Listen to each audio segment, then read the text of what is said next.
La parole est à Madame Stéphanie Rist pour le groupe La République En Marche. Merci, Monsieur le Président. La question de mon collègue Bruno Questel s'adresse à Monsieur le ministre en charge des collectivités locales. Il y associe les députés LREM, élus locaux, et Jean-René Cazeneuve, le président de la délégation aux collectivités locales. Hier soir, le président de la République s'est adressé aux Françaises et aux Français pour apporter de nombreuses réponses aux questions légitimes que nos compatriotes se posent depuis la mise en place du confinement. Dans son intervention, le président de la République n'a pas manqué de souligner le rôle essentiel des maires et des élus locaux depuis maintenant plusieurs semaines. De même, il a souligné la mise en place de nombreuses solidarités locales, l'attention aux plus fragiles et les multiples capteurs que constituent les communes et leurs élus quant au bon déroulement du confinement, d'une part, et l'acceptation de celui-ci par le plus grand nombre, d'autre part. En annonçant la fin prévisible du confinement à la date du 11 mai, le président de la République a également tracé une perspective pour le plus grand nombre de nos compatriotes. Dans ce cadre, les municipalités seront, une nouvelle fois, l'un des relais essentiels pour chacun de nos compatriotes. Depuis l'adoption de la loi d'urgence sanitaire et la publication d'ordonnances adaptées, nous pouvons affirmer que la démocratie locale est préservée, avec tous les moyens d'action nécessaires pour agir en temps de crise. Par ailleurs, les services publics locaux essentiels fonctionnent. En cela, nous pouvons rendre hommage à nos élus et à nos agents publics territoriaux en première ligne. Une question importante pour les municipalités mérite toutefois d'être abordée en ce qu'elle appelle lisibilité et perspective.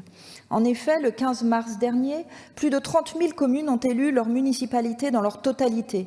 Ces nouvelles assemblées municipales n'ont toujours pas pu être installées. Il faudrait que des indications soient délivrées sur ce point. Pouvez-vous nous en donner la visibilité ? Par ailleurs, dans la perspective du déconfinement et de la réouverture progressive des établissements scolaires, pouvez-vous nous préciser quel sera le rôle des maires et des élus locaux dans cette stratégie, pour la réussite duquel ces derniers seront essentiels ? Merci. Merci, chers collègues. La parole est à Monsieur Sébastien Lecornu, ministre chargé des collectivités territoriales. Merci, Monsieur le Président, Mesdames, Messieurs les députés. Madame la députée, vous l'avez rappelé, le Président de la République l'a fait hier au soir. Un certain nombre d'orateurs ici l'ont fait précédemment. Le rôle central des élus locaux, des 600 000 élus locaux et singulièrement des maires, de leurs adjoints et des conseillers municipaux dans la gestion de cette crise. Vous l'avez dit, le premier enjeu à relever était bien sûr la continuité des services publics locaux. Parfois, comme a coutume de le dire le Premier ministre, ce n'est pas spectaculaire, mais la question de l'eau, la question des déchets, la question de l'assainissement, sont autant de sujets qu'il fallait garantir. Il y a plus d'un mois, nous avions des craintes sur ce sujet. Le défi a été relevé. Sous l'autorité du ministre de l'Intérieur et en lien avec les préfets, bien sûr, le respect du confinement. Les maires sont agents de l'État, ont des pouvoirs de police. C'est évidemment la question des doctrines d'emploi des polices municipales, coordonnées avec les services de sécurité intérieure. Donc là aussi, il y a un rôle important qui a été celui des maires pendant la période de confinement et encore donc pendant tout un mois à venir.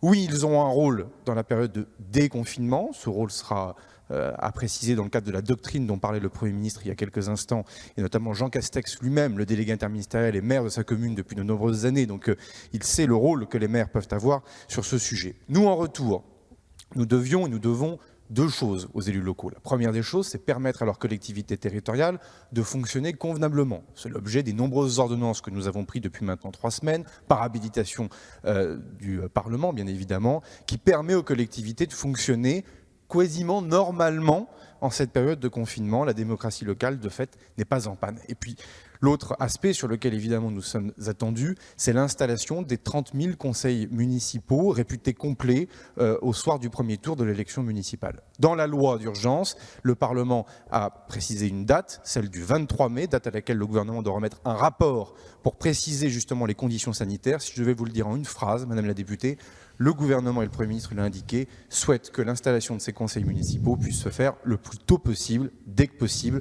en lien bien sûr avec les contraintes sanitaires. Merci, Monsieur le ministre.